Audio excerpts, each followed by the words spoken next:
Welcome to my channel. Sit back and listen to the best true crime stories. Let's go.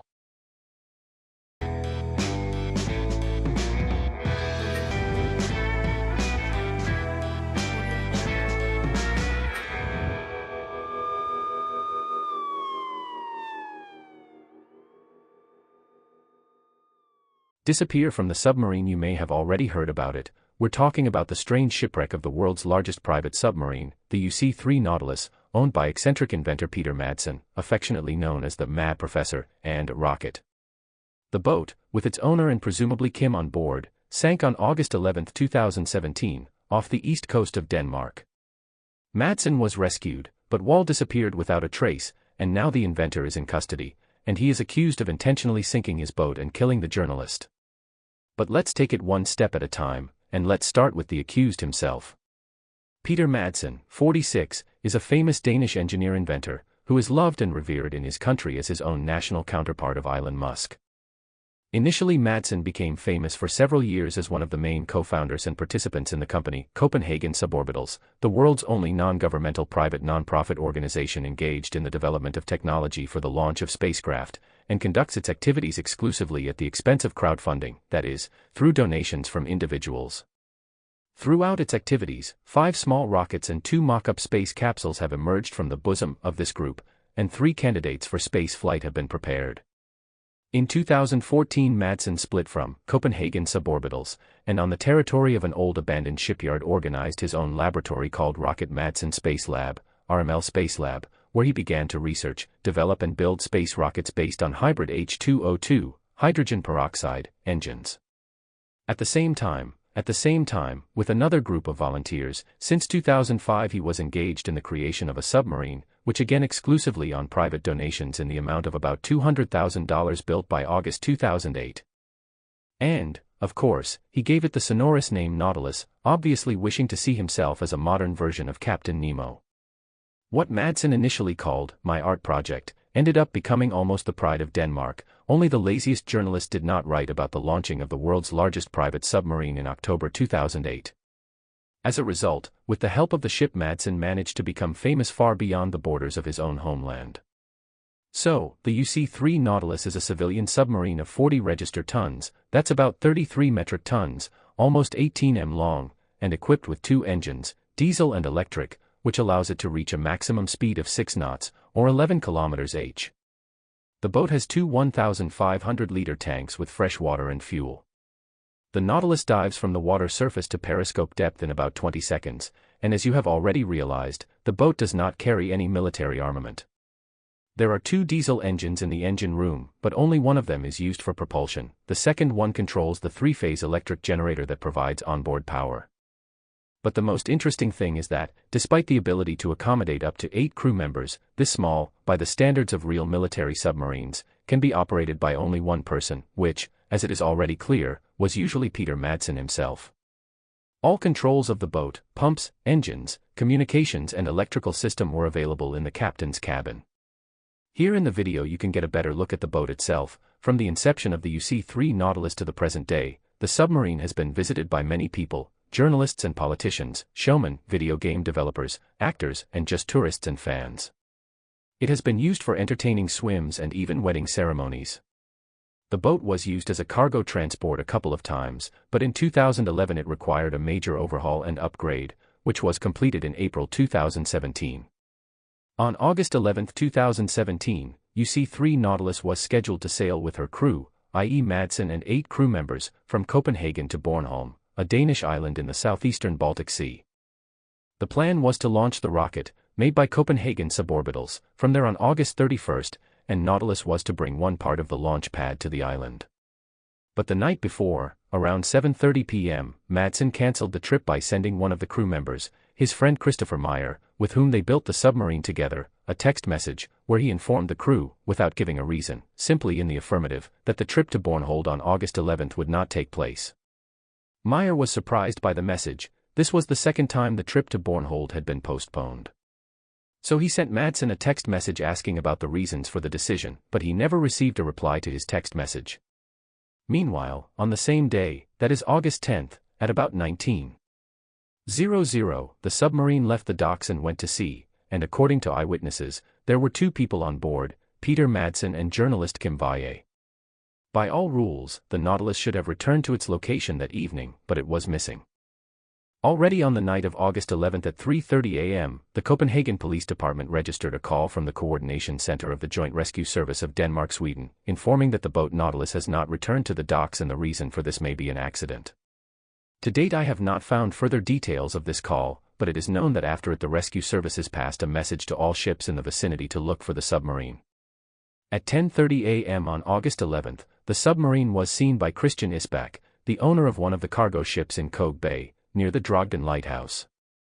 The Nautilus surfaced, and on its bridge stood, apparently the captain of the submarine, Madsen himself, dressed in a navy coat. Realizing that it was the boat the rescuers were looking for, Isbak established radio contact with the Nautilus, during which Madsen assured him that everything was in order and the submarine was already moving towards the harbor. A few minutes after the contact, Madsen went down into the boat, and Isbak lost sight of him. But, then, after another half hour, it became apparent that the water around the submarine was beginning to boil and form bubbles of ejected air. Suddenly it was clear to everyone that the Nautilus was sinking. Madsen then reappeared on the bridge and remained there, completely calm until he was taken off the boat by the crew of a private boat that had responded to SOS calls for help.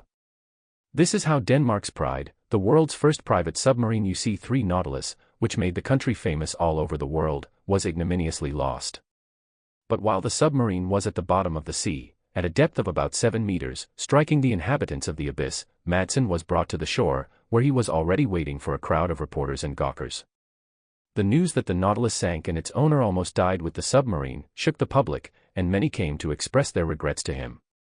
As soon as the eccentric inventor stepped ashore, immediately the first journalist who flew up to him asked how he was feeling. To which he threw out 2 fingers in the shape of a victory sign and then replied, "I'm fine, but I'm sad that Nautilus drowned. It had a small problem with the ballast tank which turned into a disaster. I thought I could handle the problem myself, but I couldn't, and it only took Nautilus 30 minutes to sink."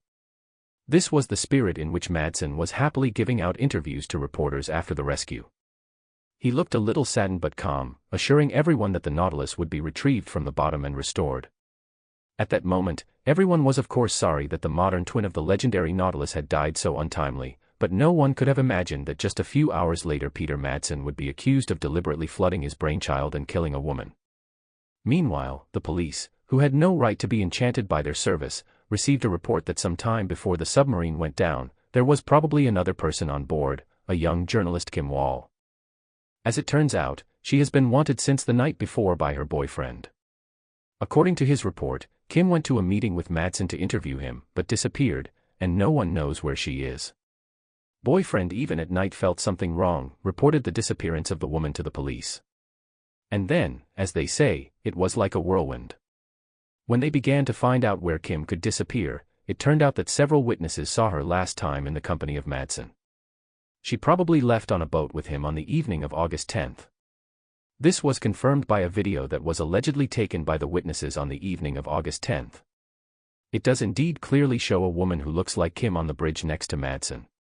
While we can't say with 100% certainty that it's her, the video and the photos taken from it are pretty clear and show a woman who looks just like her. All night from August 11 to 12 Madsen will be interrogated about the fate of Kim Vaye, as a result of which the investigators will quickly realize that the inventor for some reason lies and twists, and his whole story about the ballast tank failure looks like a real profanation. After some quick data collection, he will be charged with willful sinking of a boat and murder on the morning of August 12. So what have the police found out? Unfortunately, the most active part of the investigation is still underway, and for obvious reasons, its results are announced very sparingly. What is known is that 30-year-old Kim Vaye was a fairly well-known and sought-after freelance journalist who regularly wrote articles for big publications such as the New York Times, Guardian, Vice, and Morning Post. A native of Malmo, Vaye graduated from Columbia University with a master's degree in journalism and international relations. She also earned a bachelor's degree from the London School of Economics and Politics. After graduating in 2013, she decided to become a freelance journalist and initially moved to China to write a series of articles about the country. After that she started traveling around the world, often finding herself in hot spots, where she always behaved bravely and steadfastly. Colleagues describe Kim as a fearless reporter, able to conduct complex independent investigations and not afraid of risk. Valle has recently returned to her homeland, and knowing the trouble she has been in, her parents are finally breathing a sigh of relief. In their opinion, in the calm Sweden and Denmark, countries considered to be among the safest on the planet, nothing could happen to her. And in the end, their daughter disappeared only 60 kilometers from home. To date, it is known for sure that at about 19:00 on Thursday, August 10, Kim was seen boarding the submarine Nautilus. And already on Friday night, at around 2:30, her boyfriend reported her missing to the police. Presumably she was last seen again on the Nautilus, and it was in the evening of August 10. Madsen himself claimed during questioning that he last saw Kim Wall at 23:30 on August 10, when he dropped her off at a marina located on the northern tip of the island of Refalioen, formerly a separate Danish island, but now it is part of the island of Amager, not far from the restaurant Halvandet, which, by the way, turned out to be equipped with a lot of video surveillance cameras. Later it became known that the police managed to obtain from the owner of the restaurant Bo Peterson tapes, which depict both Kim Wall and Peter Madsen. So far, these tapes have not been made public, and the police are not telling what they show. However, it was after viewing them that investigators had a clear feeling that Madsen was responsible for the death of the journalist. Nevertheless, since the police were never able to get any useful information from the suspect as to the real whereabouts of Kim Wall, dead or alive, law enforcement officials began to make every effort to, first, retrieve the Nautilus submarine from the bottom, and second, to search the seabed and the entire area where the woman's body could be hidden. Already on August 15, Nautilus managed to lift, drain it and search, but did not find the corpse of the Swedish woman on it. Criminologists searched the entire submarine but found no trace of Kim. However, the investigation is not yet releasing full information about the condition of the submarine when it was recovered from the water. But, police officers working on the case believe that the evidence they have found clearly indicates that Madsen made efforts to have his Nautilus sink. Aside from these facts, there is still very little information about the talented reporter's disappearance. Police believe that Kim Wall is most likely dead. Hundreds of experienced professionals, divers, cinematographers, and trackers have been involved in the search for her body. However, the search is complicated by the fact that the submarine was not equipped with a satellite tracking system, and to establish the exact route of its movement is now very difficult. So far, the only useful piece of evidence that sheds light on this is the account of a dock worker who told police on August 14 that he witnessed Madsen's submarine nearly collide with a large merchant vessel at almost midnight on Thursday, August 10. They passed very close to each other. I thought there was going to be a terrible accident. The merchant vessel in question was found by the police and its captain confirmed the incident. Thus, it turned out that at midnight between August 10 and 11, the Nautilus was sailing 30 kilometers northwest of the Øresund Bridge. Apparently, the submarine was moving towards the border crossing from Denmark to Sweden. Given this data, the search area for the woman's body has been significantly expanded, but until now the body has not been found. In spite of this, a closed preliminary hearing was held on Saturday, August 13, where Madsen was charged with intentional sinking of the Nautilus and negligent homicide of Kim Wall. The manslaughter charge is seen as an initial legal step, based on which the suspect will be able to remain in custody for a minimum of 24 days. As prosecutor Louise Peterson puts it, for now, Madsen has been declared a suspicion that he killed Kim Isabel Fredrika Wall in an unknown way and in an unknown place in the interval sometime after 7 p.m. on August 10, 2017. But of course, if new evidence, testimonies, and facts of the case are discovered, the verdict could be changed to a heavier verdict. Madsen, of course, denies the accusations against him, but refuses to comment on what is going on. His lawyer Bettina Held Engmer also acquits his client, but refuses to disclose the secrecy of the investigation. It is now clear that, most likely, if there were traces of the crime in the submarine, they were destroyed by salt water, and it will be impossible to find DNA, blood, or fingerprints in it. Also, a characteristic aspect of this story is the identity of the suspect. Despite his popularity, experts describe Madsen as a man with little knowledge of shipbuilding.